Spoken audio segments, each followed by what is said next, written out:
Então, o próximo que a gente vai ver agora é leucorreia, chamada em medicina chinesa Daixia. Vocês vão ver que esse termo Daixia vocês vão encontrar também em fórmulas que levam esse nome de Daixia, que são fórmulas que tratam leucorreia. Quando você conhece alguns termos em chinês, isso facilita, porque você já sabe tanto a ação de ponto quanto a ação de fórmulas.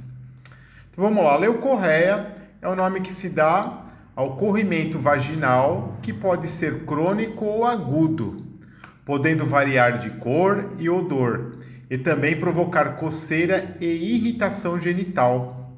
Está relacionada à disfunção dos meridianos Daimai, o vaso da cintura, e Heimai, o vaso da concepção, e acúmulo de umidade. Então, normalmente, gente, a gente vai ter duas questões, né? Essa questão da umidade que a gente vai ter que analisar, e essa umidade ela está bloqueando e afetando os meridianos Daimai e Heimai. E esses, por sua vez, passam através e penetram a região genital, a região do útero. Da onde que vem isso, né? Uma exposição prolongada ao clima úmido. Isso é muito comum ver nas mulheres que vão para a praia, ficam muito tempo na piscina, em lugares úmidos com a roupa úmida e voltarem desse passeio de algum lugar apresentando leucorreia. Eu já atendi também algumas garotas que trabalhavam em educadoras físicas ou fisioterapeutas que trabalhavam em piscina e tinham leucorreia crônica, né? Na visão da medicina tradicional chinesa, essa umidade, essa exposição à umidade faz com que essa umidade penetre no organismo através dos meridianos. Isso afete o Daimai, Heimai e, porventura, o útero. Consumo de alimentos geradores de umidade, gente. Principalmente laticínios e doces. Para a gente, normalmente na medicina chinesa, o consumo de alimentos de difícil digestão, gorduras, doces e laticínios, eles fazem com que o organismo produza muito muco. Eles sobrecarregam a função do sistema digestório, que não dá conta de digerir. Isso faz com que estagne a umidade, e essa umidade extravase. A umidade, a gente tem que lembrar que ela é turva, pesada, então a tendência dela é ir para baixo. Então pode afetar a região genital, levando à umidade. Na visão ocidental, nós podemos pensar que há uma alteração aí no pH digestivo do estômago e do intestino, você vai ter uma disbiose intestinal. Essa disbiose intestinal significa que você tem um desequilíbrio na sua flora intestinal. Você teria que ter uma quantidade de bactérias boas maior do que bactérias ruins. E uma das principais que vão afetar esse caso de leucorreia é a cândida. Então, quando você desequilibra o seu pH do sistema gástrico e intestinal, a cândida, a candidíase prolifera e a mulher começa a ter leucorreia. E a terceira é a fraqueza dos rins em consolidar. O que significa isso? Nós falamos que os rins consolidam os orifícios inferiores. Quando a pessoa começa a envelhecer, começa a enfraquecer a energia dos rins, perde a capacidade de consolidar os orifícios inferiores e tanto o homem quanto a mulher começa a ter perda de urina, por exemplo. Não consegue segurar a urina.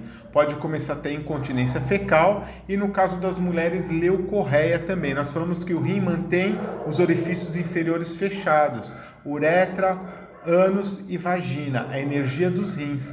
E quando a energia dos rins enfraquece, no caso da leucorreia, o útero, o colo do útero se abre. Quando se abre, começa a sair secreção. Então nós precisamos fortalecer os rins para que ele feche o colo do útero, para que não haja a produção e não saia essa secreção.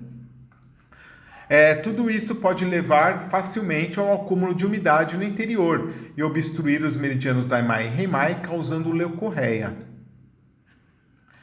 Primeiro caso, etiologia, nós vamos ter deficiência do yang do baço e deficiência dos ti dos rins. São dois casos de deficiência levando a leucorreia. E o terceiro quadro é o quadro de excesso, é o quadro de umidade e calor que a gente vai ver no meridiano do fígado.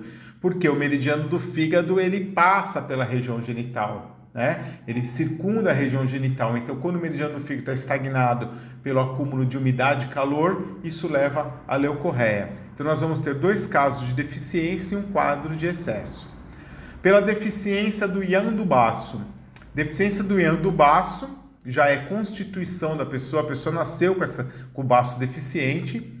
Consumo excessivo de alimentos geradores de umidade. Sempre entra isso aqui, né? Doces e laticínios, gente, principalmente. Isso causa falha na função de transporte e transformação e acúmulo de umidade no interior, causando leucorreia. Principal característica dessa leucorreia é que é uma leucorreia líquida e branca ou transparente, sem cheiro. Deficiência do Ti dos rins. Deficiência do Ti dos rins é congênito, a pessoa nasceu com essa constituição. Desgaste sexual excessivo, né? A gente fala que o rim ele se desgasta muito com atividade sexual ou com partos seguidos, mas normalmente aqui a gente vai pensar mais na atividade sexual excessiva.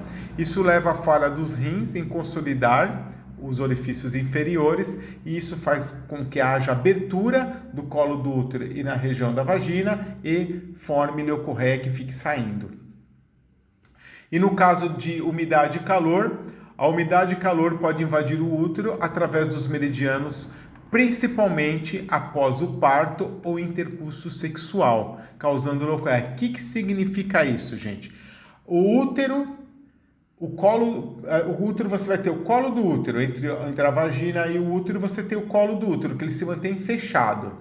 Durante o intercurso sexual, durante a menstruação e durante o parto, tanto o colo do útero quanto a vagina se abrem.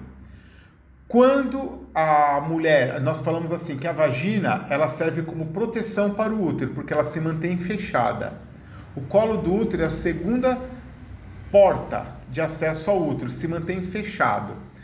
Durante o intercurso sexual, a vagina está aberta, então facilita a penetração de fatores patógenos no útero. Durante a menstruação ou após o parto, além da vagina, o colo do útero está aberto, é pior ainda. Por isso que antigamente, principalmente as mulheres de idade, as avós, elas falavam, evitem sentar no chão gelado, principalmente mulher quando está menstruada. Tanto a vagina quanto o colo do útero se abriram para que saia o sangue. Então, diminuiu a proteção. Está aberto o colo do útero, está aberta a vagina. Para escoamento do sangue menstrual. É mais fácil a penetração de friagem de fator patógeno, inclusive a umidade. Durante o intercurso sexual, o colo do útero se mantém mais fechado, mas a vagina se mantém aberta. Então, logo em seguida, é mais fácil a penetração de fatores patógenos. Por isso que nós sempre aconselhamos a paciente que nesses momentos se resguardem, se cubram, não tomem friagem e evitem sentar no chão, por exemplo. Tá? Diferenciação. Deficiência do yang do baço. A leucorreia é branca, fluida, abundante e sem odor. Compleição pálida, edema dos membros. A pessoa lembrando que a umidade é pesada e turva, ela tende a descer. Então, a tendência é que abaixo dos joelhos fiquem inchados. Os membros frios, porque o yang tem a capacidade, a característica do yang é aquecimento. Lembrando que o ideograma do yang é o ideograma do Sol, contém o Sol, então ele quer dizer aquecimento. Vai apresentar diarreia, porque se eu tenho o yang do baço fraco, há um acúmulo de umidade no interior. Isso faz com que esse acúmulo de umidade também amoleça as fezes. A língua fica pálida, dentada, com saburra úmida e branca. Lembrando que uma língua dentada significa que ela está inchada, apertando, fazendo uma compressão nos dentes, na arcada dentária. Aí ela pega o formato dos dentes, mostra excesso de umidade. O pulso é fraco, lento e profundo, mostra um quadro de deficiência do yang. Na deficiência do Ti dos rins, a leucorreia é fina e transparente, acompanhada de lombalgia, região de morada dos rins. Então, se os rins estão fracos, ele não vai conseguir fortalecer no trígono lombar. Nós falamos que a região lombar e as pernas são governadas pelos rins. No ictúria, a pessoa vai começar a levantar à noite para fazer urina, para fazer xixi 3, 4 vezes. Lembrando porque o rim perdeu a capacidade de consolidar os orifícios inferiores. Então a pessoa tem uma tendência a ter uma quantidade maior de urina, gotejamento após urinar, necessidade de levantar à noite para fazer xixi, para urinar, porque o rim está aberto, perdeu a capacidade de consolidar, então a uretra também não está fechada, então a urina escapa. Quando faz esforço, tosse, pode perder urina, pode ter gotejamento pós-urinar ou ter que levantar à noite várias vezes.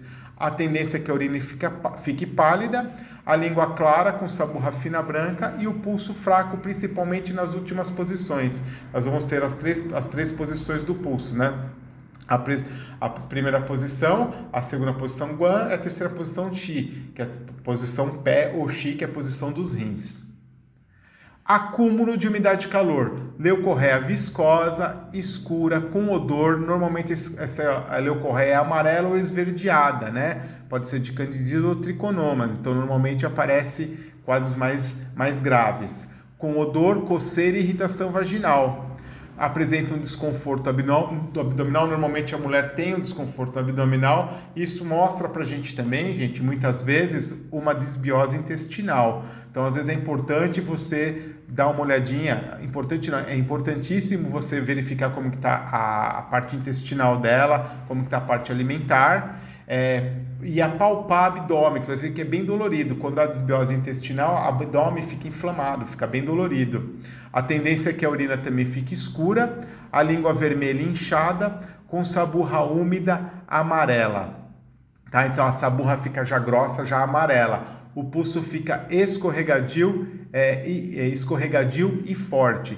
Então, nesse quadro, gente, a gente fala que o paciente tem umidade e calor no meridiano do fígado, tá? Então, a gente vai precisar eliminar, através da dieta, da acupuntura, das formas da medicina chinesa, eliminar essa umidade e calor e limpar o útero. Nos casos anteriores, eu tenho que fortalecer, né? Tonificar o yang do baço para secar a umidade, e aqui eu tenho que tonificar o Qi dos rins para consolidar e fechar os orifícios inferiores, tá bom?